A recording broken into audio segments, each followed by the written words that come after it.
ഹരിശ്രീ ഗണപതയേ നമ. അവിഘ്നമസ്തു. ഓം നമോ ഭഗവതേ വാസുദേവായ. ശ്രീകൃഷ്ണ പരമാത്മനേ നമ. എല്ലാ ഭക്തമക്കൾക്കും എൻ്റെ വിനീതമായ പ്രണാമം. സർവഭക്തമക്കളെയും ഭഗവാനിൽ അർപ്പിക്കുന്നു. എല്ലാവർക്കും ശാന്തിയും സമാധാനവും രോഗശാന്തിയും കൊടുക്കണമെന്ന് പ്രാർത്ഥിക്കുന്നു. ഓം ലോക സമസ്ത സുഖിനോ ഭവന്തു. ശ്രീരശ്മിയും നിർമ്മലാ പവിത്രനെയും പ്രസന്ന, ഇങ്ങനെ ഒത്തിരി മക്കളുണ്ട്. അവർക്കൊക്കെ ചെറിയ ചെറിയ അസുഖങ്ങളും ഒക്കെ ഉണ്ട്, സർജറി ഇങ്ങനെയൊക്കെ ഉണ്ട്. എല്ലാ ഭക്തമക്കളെയും ഭഗവാനിൽ അർപ്പിക്കുന്നു. ഭഗവാൻ എല്ലാവരെയും കാത്തുകൊള്ളണമേ എന്ന് പ്രാർത്ഥിക്കുന്നു. നമുക്ക് നാരായണീയം ദശകം 63 ഗോവർദ്ധന ഉദ്ധാരണം, അതാണ് നമ്മളിപ്പോൾ വായിച്ചുകൊണ്ടിരിക്കുന്നത്. 3 ശ്ലോകം വരെയായി. ഇന്ദ്രൻ യാഗം നടത്താൻ അതിഭയങ്കരമായ കോപമായി. ഇന്ദ്രൻ കാട്ടിക്കൂട്ടുന്ന കെടുതികളെല്ലാം അത് തടുത്തുകൊള്ളും എന്ന് ഭഗവാനോടെ കുട്ടികൾക്ക് അതിൽ വല്ല സംശയമുണ്ടോ എന്ന് കുട്ടികളോട് ചോദിച്ചു. സംശയിക്കണ്ട എന്ന് ചിരിച്ചുകൊണ്ട് തന്നെ ഭഗവാൻ പറഞ്ഞു. പെട്ടെന്ന് ഗോവർദ്ധന പർവ്വതത്തെ മൂടോടേ കൃഷ്ണൻ കുഞ്ഞു കൈകളാൽ പുഴക്കി അങ്ങ് എടുത്ത്, അതായത് മൊത്തം ഇങ്ങനെ പുഴക്കി കയ്യിലെടുത്തു, കുട പോലെ പിടിച്ചു നിർത്താൻ. അങ്ങനെ ഇന്ദ്രൻ പർവ്വത ശത്രുവാണ്. പണ്ട് പർവ്വതങ്ങൾക്ക് ചിറകുണ്ടായിരുന്നുവെന്നും ഇന്ദ്രൻ വജ്രായുധം കൊണ്ട് പർവ്വതങ്ങളുടെ എല്ലാം ചിറക് വെട്ടിക്കളഞ്ഞുവെന്നും ആണ് ഐതിഹ്യം. അന്നു മുതലാണ് ഇന്ദ്രൻ പർവ്വത ശത്രുവായി കരുതപ്പെടുന്നത്. അതാണ് ഗോത്രശത്രു എന്ന പ്രയോഗം.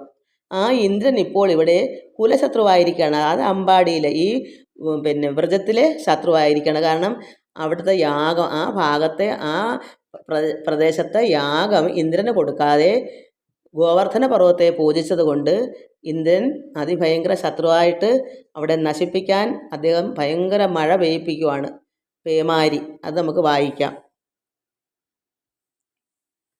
ശ്ലോകം 4.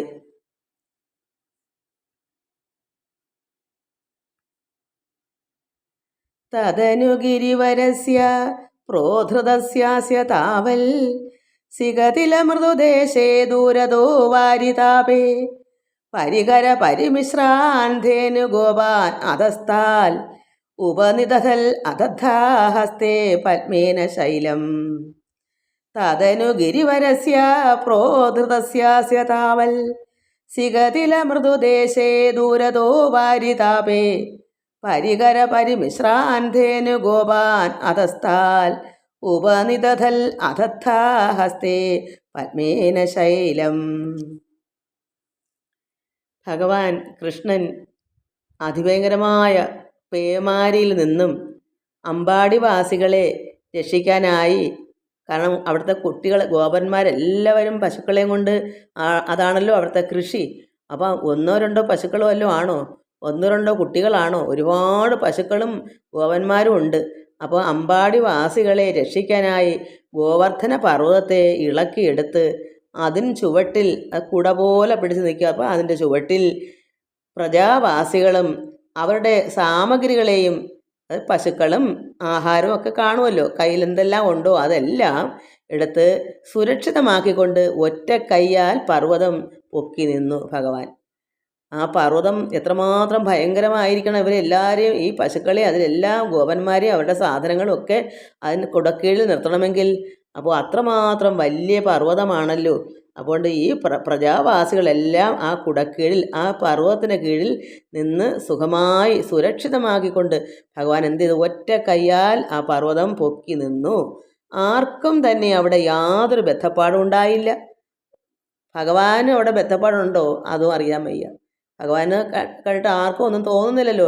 ഈസിയായിട്ടല്ലേ, അത്ര നിഷ്പ്രയാസമല്ലേ ഭഗവാൻ അത് പുഴക്കിയെടുത്ത് ഉയർത്തിപ്പിടിച്ച് നിൽക്കുന്നത് ഒറ്റ കയ്യേൽ. അപ്പോൾ അവിടെ യാതൊരു ബദ്ധപ്പാടും ഉണ്ടായില്ല ഈ ഗോപന്മാർക്കൊന്നിനും. അവർ സുഖമായി അവിടെ വസിച്ചു.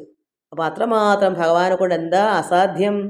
എല്ലാം സാധ്യമാണ്. അത്ര വലിയ പർവ്വതം നമ്മളും ചിന്തിക്കണം. നമുക്ക് ദുരിതങ്ങളാകുന്ന പർവ്വതം, നമുക്കൊരുപാട് വിഷമങ്ങളും വേദനകളും നിറഞ്ഞ പർവ്വതം, അതായത് കൂപത്തിൽ വീഴുന്നത് പോലെയെന്ന് നമ്മൾ ഭാവതകൃതത്തിൽ കിടപ്പുണ്ട്. അതുപോലെ അത്രമാത്രം ഭയാനകമായ വിഷമങ്ങൾ നമുക്കുണ്ട്. നമ്മൾ എത്രമാത്രം വിഷമങ്ങൾ തരണം ചെയ്താണ് ഒരു ജീവിതം മുന്നോട്ട് പോക്കുന്നതെന്ന് അത് നമുക്കുള്ള കർമ്മവാസനയാണ്.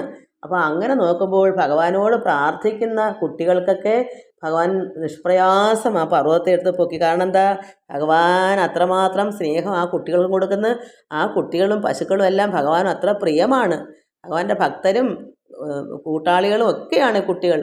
അപ്പോൾ ഭഗവാൻ അവിടെ അവരെ രക്ഷിക്കും. അതുപോലെ നമ്മളെയും രക്ഷിക്കും ഭഗവാൻ. നമുക്കും അതുപോലുള്ള ചിന്ത വേണം. ഭഗവാൻ കഴിഞ്ഞേ മറ്റൊന്നും. ആ കുട്ടികൾക്കും പശുക്കൾക്കും എല്ലാം അങ്ങനെയാണ്. ആ പ്രജാവാസികൾക്കെല്ലാം അവിടുത്തെ ഉള്ളവർക്ക് എല്ലാവർക്കും ഭഗവാൻ അത്ര ഇഷ്ടമാണ്. ഭഗവാൻ പറഞ്ഞപ്പോൾ അതനുസരിച്ച് അവരെല്ലാവരും പിതാവും നന്ദഗോപരും ഒക്കെ അനുസരിച്ച് യാഗം പർവ്വതത്തിന് തന്നെ കൊടുത്തു, ഇന്ദ്രന് കൊടുക്കാതെ. ഇപ്പം ഇന്ദ്രൻ അതിൻ്റെ ദേഷ്യമാണ് ഇപ്പോൾ കാണിക്കുന്നത്. നമുക്ക് ഇനി അടുത്ത ശ്ലോകം വായിക്കാം. ശ്ലോകം 5. ഭവതി വിധൃതശൈലേ ബാലികാപർവയസ്യർ അഭിവിഹിതവിലാസം കേളിലാപാതിലോലേ സവിധ ഇളിതഭ്രേനുർയേകഹസ്തേന കണ്ടൂയതി സതി പശുപാലാസ്തോഷം ഐഷന്ത സർവേ. ഭവതി വിധൃതശൈലേ ബാലികാപർവയസ്യർ അഭിവിഹിതവിലാസം കേളിലാപാതിലോലേ സവിധമിളിതധേനുർ ഏകഹസ്തേന കണ്ടൂയതി സതി പശുപാലാസ്തോഷം ഐഷന്ത സർവേ.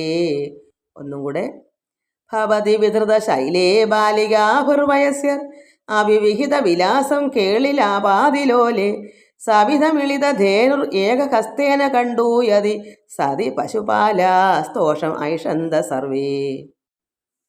ഭഗവാൻ ഒരു കൈയിൽ പർവ്വതം പൊക്കിപ്പിടിച്ച് നിന്നുകൊണ്ട് ഗോപകുമാരന്മാരോടും വയസ്സരോടും ഭംഗിയിൽ ഓരോരോ നേരമ്പോക്ക് പറഞ്ഞ് രസിച്ച് മറ്റേ കൈകൊണ്ട് അടുത്ത് ചെന്ന് നിൽക്കുന്ന ഗോക്കളെ തലോടി തഴുകിയും നിൽക്കുന്നത് കണ്ടപ്പോൾ ഗോപന്മാരെല്ലാം സന്തോഷിച്ചു.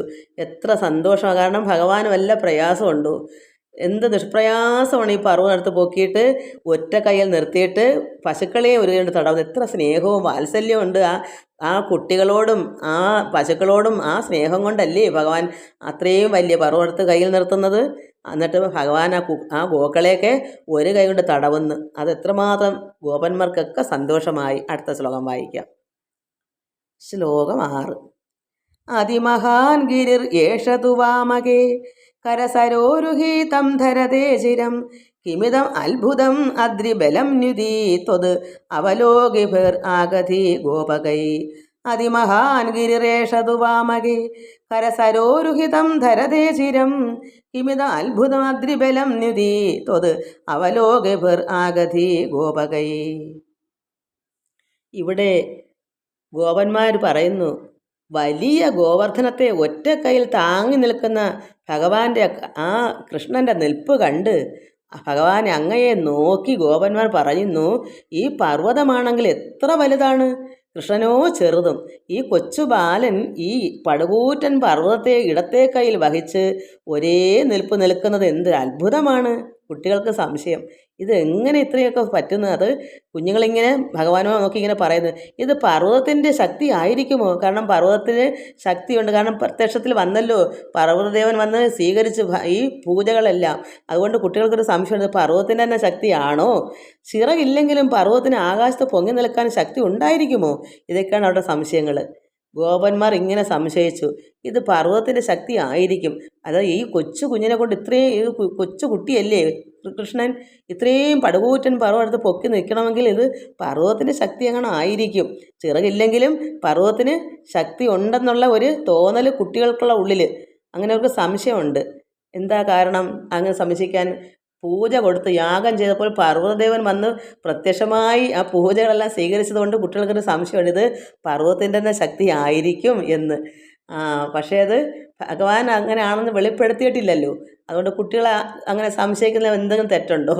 അതുകൊണ്ട് ഭഗവാനെ ഇങ്ങനെയെല്ലാം കൊച്ചു കുട്ടിയായിട്ട് ഈ വലിയൊരു പർവ്വതത്ത് പൊക്കി നിൽക്കുന്നല്ലോ, എന്തുമാത്രം ഒരു അത്ഭുതമാണ്, എന്തൊരു അത്ഭുതമാണ് എന്നാണ് കുട്ടികൾ പറയുന്നത്.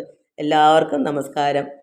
നമുക്കും അത്ഭുതകരമായി തന്നെ കഴിയാം. കാരണം ഭഗവാൻ ഒന്നും അസാധ്യമല്ല, എല്ലാം സാധ്യമാണ്. നമ്മുടെ വേദനകളും വിഷമങ്ങളും ദുരിതങ്ങളെല്ലാം പറഞ്ഞ് പ്രാർത്ഥിക്കണം. എല്ലാ ഭക്തമക്കൾക്കും വേണ്ടി പ്രാർത്ഥിക്കുന്നു. ഓം ലോകാസമസ്ത സുഖിനോ ഭവന്തു. സർവത്ര ഗോവിന്ദ നാമ സങ്കീർത്തനം. ഗോവിന്ദ ഗോവിന്ദ.